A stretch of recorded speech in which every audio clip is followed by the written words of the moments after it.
আব্বু আব্বু তোমাকে এলো আব্বু, ওঠো আব্বু ওঠো। আব্বু আব্বু তুমি আমার একলা রেখে চলে গেলে, আমি এখন কি করে থাকবো আব্বু? মনি, মনি আমার, এভাবে কাঁদে না। এভাবে কাঁদলে যে তোর বাপের রুহ কষ্ট পাবে। কাকা আমি তেতি হয়ে গেলাম কাকা, আমি এখন কাজ চলে থাকবো। আপন কান্দিস নে ভাই, আমরা তো আছি। আজকে থেকে আমি তোর আপন ভাই। আহারে, ছেলেটার বাপটা অকালে মরে গেল। বাপের এত সহায় সম্পত্তি, ছেলেটার কপালে কি আছে আল্লাহই জানে। আব্বা তুমি আমার নিয়ে যাও তোমার কাছে। আব্বু নেই, তুমিও চলে গেলে আমি একা একা কি করে থাকবো আব্বু? কিরা গেলে ওর কেউ নেই, আমি তো আছি। মুখে মুখে তো সবাই কয়, 2 দিন পরে এতিমের বোঝা কেউ নিতে চায় না। বোঝা? আপন আমার বোঝা না, আপন আমার ভাইয়ের আমানত, আমার কলিজার টুকরা। আমার ছেলে মিঠুর চাইতেও আপন আমার কাছে এক বিন্দু কম না। হ্যাঁ ঠিকই কয়েছেন, হাজার হোক নিজের ভাইয়ের রক্ত বলে কথা, কেউ তো আর এইভাবে ফেলিয়ে দেয় না।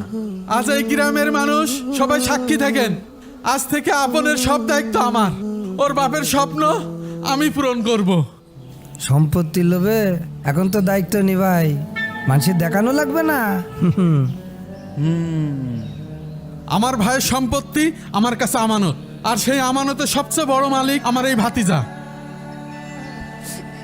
তে নাও, এখন খাটলাটা ধরো, আর দেরি করা ঠিক হবে না। কলমা টলমা পড়ো সব। লা ইলাহা ইল্লাল্লাহ মুহাম্মাদুর রাসূলুল্লাহ, লা ইলাহা ইল্লাল্লাহ, লা ইলাহা ইল্লাল্লাহ, লা ইলাহা ইল্লাল্লাহ, লা ইলাহা ইল্লাল্লাহ মুহাম্মাদুর রাসূলুল্লাহ, লা ইলাহা ইল্লাল্লাহ মুহাম্মাদুর রাসূলুল্লাহ।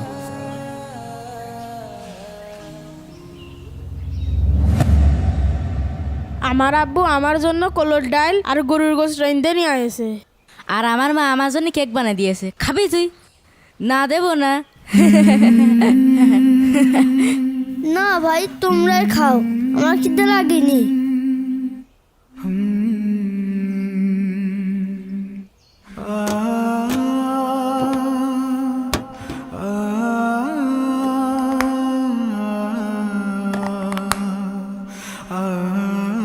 কিরে, ও আমার ব্যবসাতে খাবার চুরি করে খাচ্ছে কেন?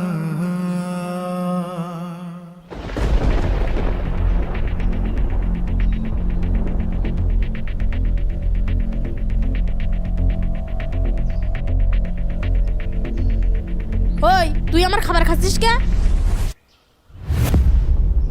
ভাই আমার খুব খিদে লাগিল, তাই একটু খাইছি। এতিম হয়েছিস বলে সবাতে চুরি করে খাবি?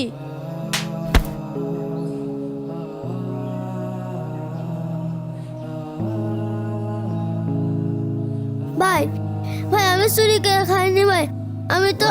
চুপ কর।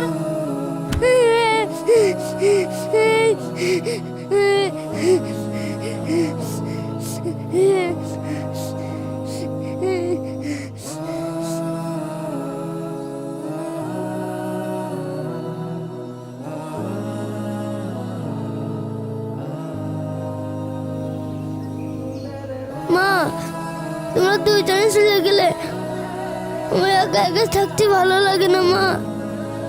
আব্বু থাকলে আমার এখন না খেয়ে থাকতে হতো না মা। সবাই ধরে ধরে শুধু আমার মারে, আমি তো চুরি করিনি, আমি তো খেতে দিলে খাইছি। আমি তো চুরি করে খাইনি।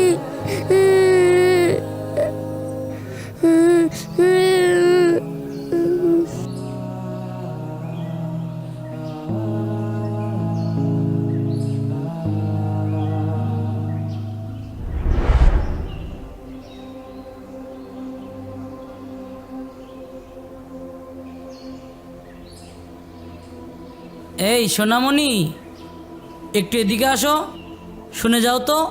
জি বলুন, আমাকে ডাকছেন? হ্যাঁ বাবু, তোমাকেই ডাকছি। তুমি তো খুব ভালো ছেলে, আমার একটা কাজ করে দিবে? জি বলুন, কি কাজ করতে হবে? এই নাও 200 টাকা রাখো। ওই যে বাচ্চার ডেরা দেখতে পাচ্ছ না, ওখানে গিয়ে বলবা রফিক ভাই পাঠাইছে, 100 টাকার পোটলা দিতে বলছে, আর বাকি টাকাটা তুমি রেখে দিও।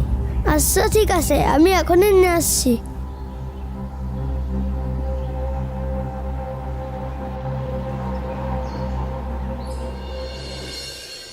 এই শোন, চারিদিকে খেয়াল রাখ, কেউ যেন না দেখে।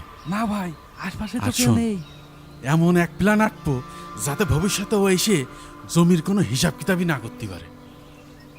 ওরে এমন এক চুরির অপবাদ দেব যাতে ও গ্রাম ছাড়া হয়ে যায়। কিন্তু ইকবাল ভাই, কাজটা কিভাবে করব? গ্রামের লোকজন তো ছেলেটাকে অনেক ভালো জানে, হুট করে একটা দোষ দিলে তো কেউ বিশ্বাস করবে না। ভালো, এই ভালোটাই তো আমার জন্য কাল হয়েছে রফিক। আরে আমি যদি ওর দায়িত্ব নিয়ে লালন পালন করে লেখাপড়া শিখিয়ে বড় করি, তাহলে তো আমার এই ভাইয়ের রেখে যাওয়া বিশাল সয় সম্পত্তি আমি কিছুই পাবো না, সব তো ও পেয়ে যাবে। তখন আমার কি হবে? আমার ছেলে মেয়ে নিয়ে আমি কোথায় দাঁড়াবো? হ্যাঁ, তা অবশ্য ঠিক।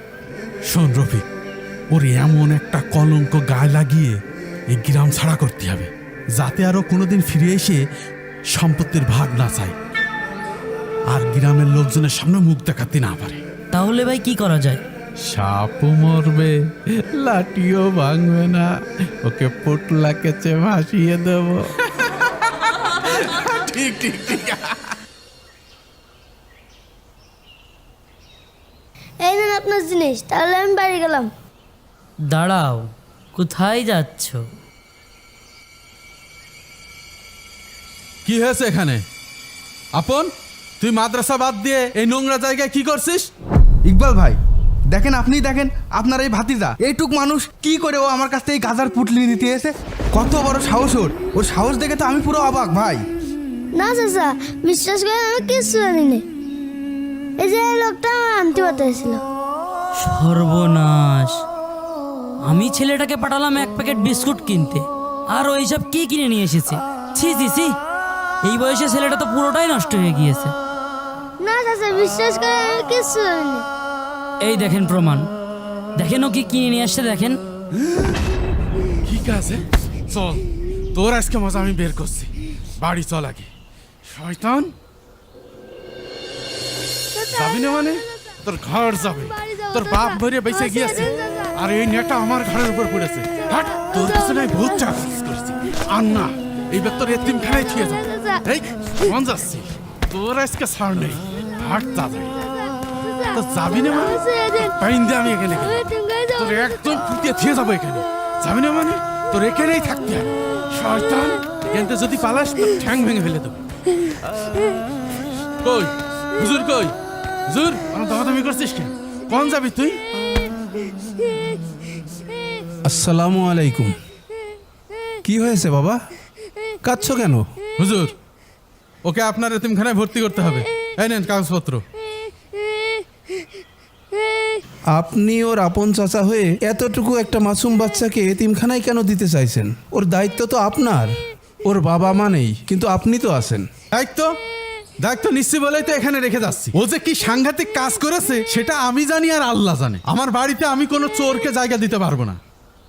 চাচা, আপনার পায়ে ধরি চাচা, আপনার এখানে রেখে যেন না চাচা। চাচা, আপনার ছেলে মেয়ে আমি পুরো জামা কাপড় পরবো চাচা। চাচা, আমি কোনো বায়না করবো না চাচা। চাচা, আপনি আমার বাড়ি নিয়ে চলেন চাচা। সর, আর পাচার নাটক করিস না। তোর এই কুমিরের কান্না দেখে আমার মন গলবে না। তোর জায়গা এটাই, এখানে থাকবি আর পচে মরবি। তোর মতো অলক্ষণে আমার বাড়িতে থাকলে আমার ছেলে মেয়েরাও নষ্ট হয়ে যাবে। শয়তান, থাক এখানে।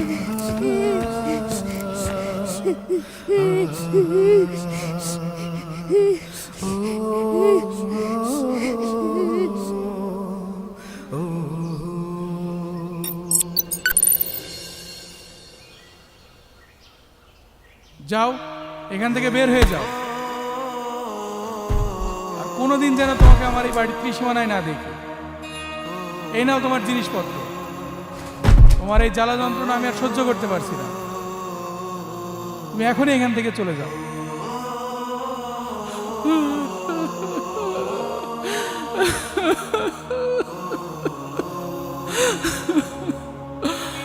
আল্লাহ, তুমি আমারে কি শাস্তি দিলে? যাও, এখান থেকে বের হয়ে যাও। কোনোদিন যেন তোমাকে আমার এই বাড়ির ত্রিসীমানায় না দেখি।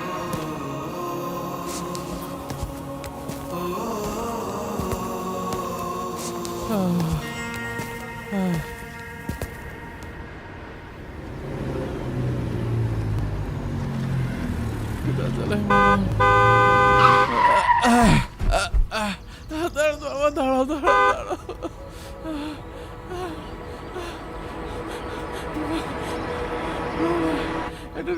কি মুখটা কোথাও যেন দেখেছি মনে হচ্ছে, চেনা চেনা লাগছে।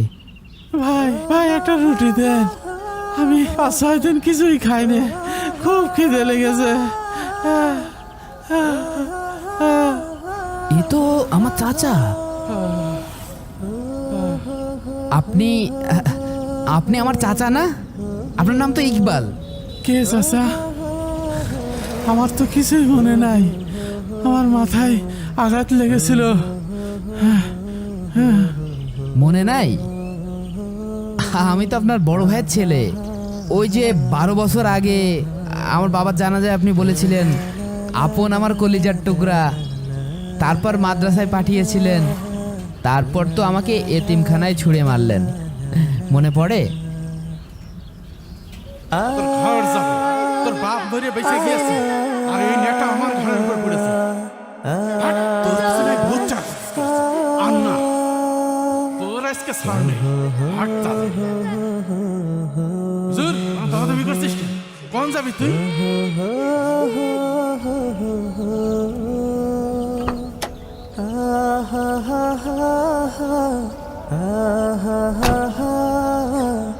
ওই আল্লাহর কসম, আমার আজও আপনার উপর কোনো অভিযোগ নেই।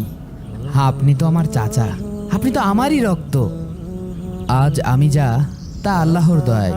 এতিম ছিলাম, অবহেলিত ছিলাম, কিন্তু আমি হার মানিনি। আর যিনি আমার সব কেড়ে নিয়েছিলেন, তিনিও আজ দুনিয়া থেকে মুখ ফিরিয়ে নিয়েছেন।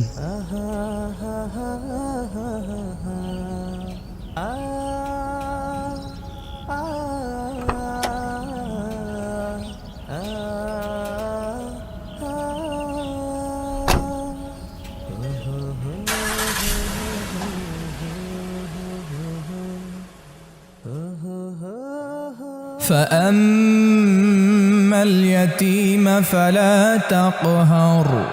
আর তোমরা এতিমদের সাথে খারাপ ব্যবহার করো না।